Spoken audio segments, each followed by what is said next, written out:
Hello everybody and welcome back to my channel. तो हम पढ़ रहे थे क्लास 8 सिविक्स का chapter number 1 the Indian constitution. And first video lecture में मैंने ऑलरेडी डिस्कस कर लिया था कि फर्स्ट आइडियल क्या है कॉन्स्टिट्यूशन का, लेकिन एक जो चीज रह गई थी वो थी एग्जाम्पल। नेपाल का एग्जाम्पल है, वो आज हम पढ़ने वाले हैं और उस एग्जाम्पल से हमें समझ आएगा कि एक कॉन्स्टिट्यूशन में जो उस कंट्री के आइडियल्स लिखे जाते हैं वो क्यों जरूरी है। हमने सिर्फ अभी तक रिटन फॉर्म में देखा कि हमने रिटन फॉर्म में क्या देखा था कि constitution lays out certain ideals for the governance of the country. ये तो हमने देखा कि कॉन्स्टिट्यूशन में वो आइडियल्स लिखे जाते हैं जिस हिसाब से कंट्री को चलना चाहिए। पर इस एक पर्टिकुलर आइडियल का क्या इंपॉर्टेंस है वो हम लाइव एग्जाम्पल मतलब एक नेपाल के एग्जाम्पल के थ्रू जो उनको फेस करना पड़ा उससे समझेंगे कि क्यों एक कंट्री के आइडियल्स उसके गवर्नेंस को अफेक्ट करते हैं। मतलब जैसे रूल्स एंड रेगुलेशन होंगे वैसे ही कंट्री चलेगी। तो इसी को समझाने के लिए हम नेपाल का एग्जाम्पल पढ़ेंगे। बट उससे पहले एक और चीज जो है वो बताना है मुझे कि constitution also helps to arrive at a common consensus. Consensus का मतलब एग्रीमेंट, ठीक है। इसका मतलब ये है कि कॉन्स्टिट्यूशन एक बहुत बड़ा इस तरीके से हेल्प करती है कि कंट्री जहाँ पे बहुत सारे लोग रह रहे हैं, डिफरेंट डिफरेंट सेक्शन के, माइनॉरिटी मेजोरिटी, फिर डिफरेंट जेंडर के, हर किसी का इंटरेस्ट और हर किसी की क्या इच्छा है वो कॉन्स्टिट्यूशन में कहीं ना कहीं मेंशन की गई है। ऐसा नहीं कि हर एक इंडिविजुअल की 100 इच्छाओं को मेंशन किया गया है, बट ऊपर ऊपर से जो हर एक इंसान इस कंट्री में क्या चाहता है, उसको क्या प्रॉब्लम्स फेस हो रही है, वो कॉन्स्टिट्यूशन में लिखा गया है, ठीक है, उस फ्रेमवर्क में लिखा गया है। तो इस तरीके से कॉन्स्टिट्यूशन ने क्या किया, एक एग्रीमेंट पे लाने में हेल्प किया कंट्री को कि मतलब चलो हम इस एग्रीमेंट पे अब आ जाते हैं कि सबकी सुनी जाएगी, ना तुम्हारी ना मेरी, सबकी जो है थोड़ी थोड़ी सबकी सुनी जाएगी, क्योंकि इतनी पॉपुलेशन है। तो मेजोरिटी जो है मेजोरिटी और माइनॉरिटी और जो भी अपर लोअर कास्ट, मतलब सब लोग आ गए इसमें, सब लोग आ गए, उन सबको ध्यान में रख के लिखा जाता है। तो इस तरीके से कॉन्स्टिट्यूशन क्या करती है, एक एग्रीमेंट पे आती है, मतलब कि किसी के बीच में कुछ वो ना हो, इंफीरियरिटी सुपीरियरिटी वाली फीलिंग ना हो, या एक्सक्लूड कर दिया वैसा फीलिंग ना हो, ठीक है। तो ये एक पॉइंट है, मैंने बहुत अच्छे से समझा दिया, ठीक है। अब नेपाल का एग्जाम्पल पढ़ते हैं, ठीक है। तो सबसे पहले तो मैं बहुत ही डीप में पढ़ाने वाली हूँ ये, तो आप इसे ध्यान से सुनना कि नेपाल हमारी एक नेबरिंग कंट्री, ठीक है। नेपाल में पहले मोनार्की चलती थी। अब मैं कब की बात कर रही हूँ, अभी मैंने किंग बीरेंद्र के आने से पहले की बात करी है। किंग बीरेंद्र 1945 से 2001 तक उन्होंने रूल किया, ठीक है। उससे पहले मोनार्की थी। मोनार्की आपको पता है, जैसे डेमोक्रेसी में जो है government is elected by the people, government is a representative who is accountable and responsible to the citizens in the country. तो गवर्नमेंट जो है एक तरीके से उनकी जिम्मेदारी है हम लोग सिटीजन, ठीक है, तो उनको ध्यान में रख के चलना है। लेकिन मोनार्की में क्या होता है कि जैसे मेरे पापा किंग थे अभी, और अगर मैं उनका बेटा हूँ, ठीक है, तो मैं अगला किंग बनूंगा, मुझे वो गद्दी मिल जाएगी और मैं उस कंट्री को संभालूंगा। मेरे आगे पीछे कोई मिनिस्टर नहीं है, कोई कैबिनेट मिनिस्टर नहीं है, कोई नहीं है, कोई एजुकेशन मिनिस्टर नहीं, कोई कुछ नहीं, मैं संभालूंगा।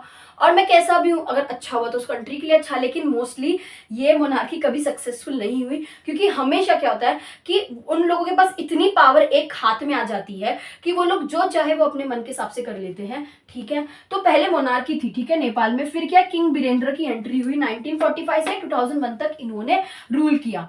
फिर उन्होंने क्या किया, ठीक है, उन्होंने एक्सेप्ट कर लिया कि मोनार्की को छोड़ के हम लोग जो है डेमोक्रेसी पे आते हैं। He accepted the transition and the country transform from the absolute monarchy to democracy that publicly elected officials in. मतलब वो थोड़े डेमोक्रेसी में शिफ्ट हो गए कि मोनार्की चल रही थी, अब डेमोक्रेटिक फॉर्म ऑफ गवर्नमेंट अपनाएंगे, और उसी के साथ उन्होंने जो है इलेक्टेड ऑफिशियल्स को भी खड़ा कर दिया और कंट्री डेमोक्रेटिक हो गई। बट अभी कुछ खत्म नहीं, अभी तो स्टोरी शुरू हुई है, देखते क्या है।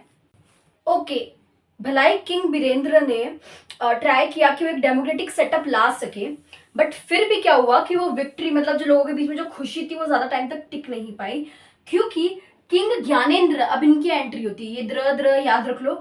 देखो बीरेंद्र वो सबको याद रखने की जरूरत नहीं है, ये एक स्टोरी है जिससे आपको थोड़ा आइडिया लग सके, ठीक है। किंग ज्ञानेंद्र को याद रख लो, who ascended the throne after king Birendra took over the democratic setup. उन्होंने क्या किया कि जो डेमोक्रेटिक सेटअप चल रहा था, उन्होंने उसको, उनके मन में था कि नहीं इसको हटाओ यार, क्या है ये, अब हम बैठेंगे यहाँ पे, ठीक है। अब आप बोलोगे कि यहाँ पे किंग बीरेंद्र, ठीक है, किंग बीरेंद्र जब रूल कर रहे थे तो उन्होंने जितना भी टाइम रूल किया तो तब भी क्या था, कॉन्स्टिट्यूशन जो है उसके जो आइडियल्स थे वो एक मोनार्की कंट्री के जैसे ही थे। मैं आपको बता देती हूँ ये चीज, अब कंफ्यूज ना हो जाओ इसलिए कि 1990 का जो कॉन्स्टिट्यूशन था नेपाल का, उसमें जो आइडियल्स थे, वो कॉन्स्टिट्यूशन के जो आइडियल्स लिखे थे वो मोनार्क की कंट्री के जैसे ही थे। मतलब कि कंट्री, एक तो डेमोक्रेटिक कंट्री का कॉन्स्टिट्यूशन एक होता है कि मोनार्की कंट्री का कॉन्स्टिट्यूशन। तो 1990 का जो कॉन्स्टिट्यूशन है नेपाल का, उसमें वो सारे आइडियल्स कैसे जो किंग का रूल होता है ना उस साहब के लिखे थे। तभी उनको बाद में जाके जो आगे पढ़ेंगे जाके उनको अपने आइडियल्स चेंज करने पड़े कॉन्स्टिट्यूशन के, ठीक है। सो क्या हुआ फिर उसके as a result Maoist citizens and protesters started protesting against the king Gyanendra. अब माओइस्ट कौन है? माओइस्ट वो ग्रुप ऑफ पीपल है जो माओइज्म को फॉलो करते हैं, ठीक है। अब जैसे मार्क्सिज्म है, ठीक है, तो वो डिफरेंट आइडियोलॉजी को फॉलो करने वाले एक ग्रुप होता है, वो अपने आप को अलग अलग ग्रुप बना लेते हैं, ठीक है। ये इतना डिटेल में मत जाओ, लेकिन ये एक आइडियोलॉजी है माओइज्म, उसको फॉलो करने वाले माओइस्ट होते हैं। लेकिन इनका लीडर कौन था? माओ जेडोंग। अब ये फॉर्मर प्रेसिडेंट है चाइना के, इनका कोई रिलेशन नहीं, लेकिन ये नेपाल में कम्युनिटी थी, इन्होंने भी प्रोटेस्ट किया था, इसीलिए ये लिखना जरूरी है। माओइस्ट सिटीजन एंड प्रोटेस्टर, इन सब लोगों ने क्या मिलकर किया? इसके किंग ज्ञानेंद्र के अगेंस्ट प्रोटेस्ट करना शुरू कर दिया। फिर क्या हुआ? किंग ज्ञानेंद्र ने क्या किया? तो 2005 में क्या हुआ? He dismissed the PM and dissolved the parliament elected by the people by shifting the country to monarchy again. इन्होंने क्या किया? किंग ज्ञानेंद्र ने, जैसे वो पहले आ चुके थे, बट फिर उन्होंने थोड़े टाइम के बाद 2005 में पीएम को भी हटा दिया, पार्लियामेंट्री सिस्टम को भी हटा दिया, और जो भी उस टाइम पे रूल कर रहे थे, जो भी पॉलिटिकल लीडर्स थे, उन सबको हटा दिया अपनी पोजीशन से, और फिर से कंट्री को जो है मोनार्की बना दिया। एक डेमोक्रेटिक कंट्री थी वैसे एक मोनार्क कंट्री बना दिया, ठीक है। अच्छा, तब 2006 में क्या हुआ कि लोगों ने एक स्ट्रगल अपना स्टार्ट कर दिया, साथ में प्रोटेस्ट करना स्टार्ट कर दिया, क्योंकि 2005 में ही किंग ज्ञानेंद्र ने वहाँ का जो डेमोक्रेटिक सेटअप है, कह सकते हैं, जहाँ पे पॉलिटिकल लीडर्स संभाल रहे, पार्लियामेंट्री सिस्टम है, सबको हटा दिया उन्होंने। तो 2006 में लोग निकल पड़े एकदम ही जोश में। The people then started the movement to regain popular control over the nation. मतलब कि जो पहले जैसा सिस्टम था उसकी तलाश, मतलब उसकी आस में लोगों ने फिर से अपना जो है स्ट्रगल स्टार्ट कर दिया, कह सकते हैं मूवमेंट, स्ट्रगल मूवमेंट स्टार्ट कर दिया, इसको मूवमेंट कहते हैं, ठीक है। The major political parties in the country formed an alliance called the 7 party alliance. और उस टाइम पे क्योंकि पॉलिटिकल पार्टीज मतलब उनको उस अथॉरिटी से हटा दिया, लेकिन जो मतलब पार्टीज वैसे तो एग्जिस्ट कर रही ना, उनको गोली से तो नहीं मार दिया, खाली उस अथॉरिटी से हटा दिया। तो उन पार्टीज ने क्या किया? अलायंस, मतलब एक ग्रुप फॉर्म कर लिया, और सबने मिलके, अब देखो यहाँ पे यूनिटी काम आती है, जब सबको एक ही चीज सूझती ना दिमाग में कि मतलब यहाँ पे देखो, वैसे पॉलिटिकल पार्टीज भले ही अगेंस्ट हो सकती थी एक दूसरे के, पर क्योंकि उनको पता है कि इस किंग को हराना है, तो ये सब साथ में आ गए इसमें। फिर उन्होंने देखा नहीं कि ये मेरी पार्टी दुश्मन है, ये पार्टी दुश्मन है, इन्होंने यूनिटी बना ली अपनी, और उसके साथ 7 पार्टी अलायंस फॉर्म कर लिया। और उन्होंने 4 दिन का जो है स्ट्राइक भी रख दिया काठमांडू में, जो इस कंट्री का कैपिटल है, वहां पे स्ट्राइक भी हो गया था, 4 दिन की छुट्टी समझो। The protest soon turned into an intermediate strike by the Maoist and several parties joined the struggle. अब ये जो है इतना बड़ा ये कह सकते हैं मूवमेंट हो गया था कि इधर लोगों ने इंटरमीडिएट स्ट्राइक करना शुरू कर दिया। इंटरमीडिएट स्ट्राइक का मतलब क्या है कि उन्होंने अपना काम धंधा, सारे एम्प्लॉयर्स ने छोड़ दिया, सब स्ट्राइक पे निकल पड़े।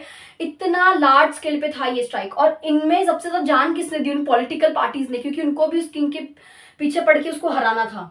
उन्होंने देखा है वो टाइम जब उन्होंने मोनार्की को सहा है, तो अब वो नहीं झेल सकते फिर से एक दूसरा किंग, तो ये लोग सब रोड पे निकल पड़े। इतने लोग निकल पड़े कि people took to the street despite curfews.